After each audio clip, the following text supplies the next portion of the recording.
கட்டின உருளைக்கிழங்கு மசாலா ஐட்டம்.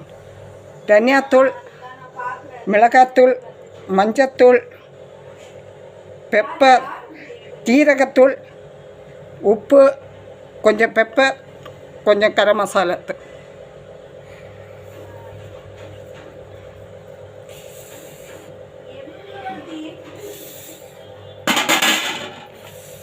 கொஞ்சம் ஆயில்.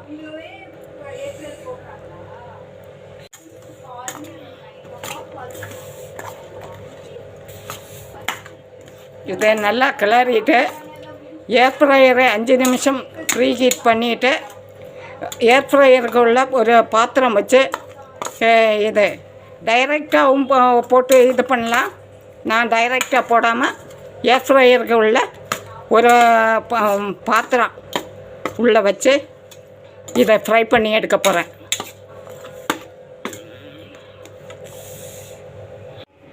தயிர் குழம்பு உருளைக்கிழங்கு ஃப்ரை.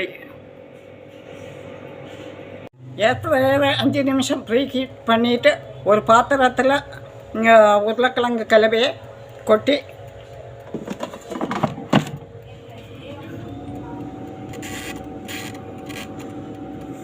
ஒரு 10 நிமிஷம், முதல்ல ஒரு 10 நிமிஷம்,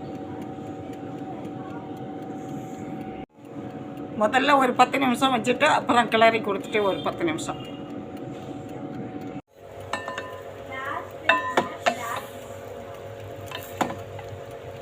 ஏர் ஃப்ரையர் சமையல் நான் எதுக்கு செய்து காமிக்கிறேன்னு சொன்னால், இப்போ உள்ள காலகட்டத்துக்கு நிறைய வீடுங்களில் ஏர் ஃப்ரையர் வாங்கி பயன்படுத்துகிறாங்க.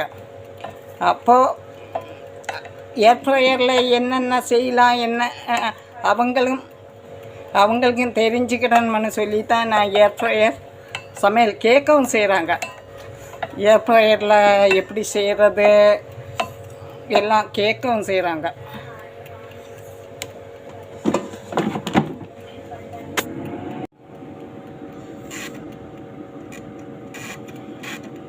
இன்னும் ஒரு 10 நிமிஷம். இப்போ உருளைக்கிழங்கு ஃப்ரை ரெடி ஆகிடுச்சு.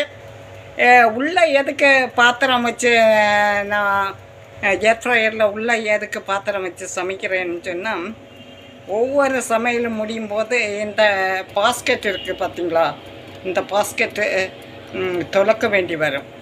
அப்போ உள்ளே நம்ம பாத்திரம் வச்சு இது சமைச்சோம்னு சொன்னால் அந்த பாத்திரத்தை மாத்திரம் சமைச்சா போதும், அதில் ரொம்ப அழுக்கு இருக்காது. அதனால்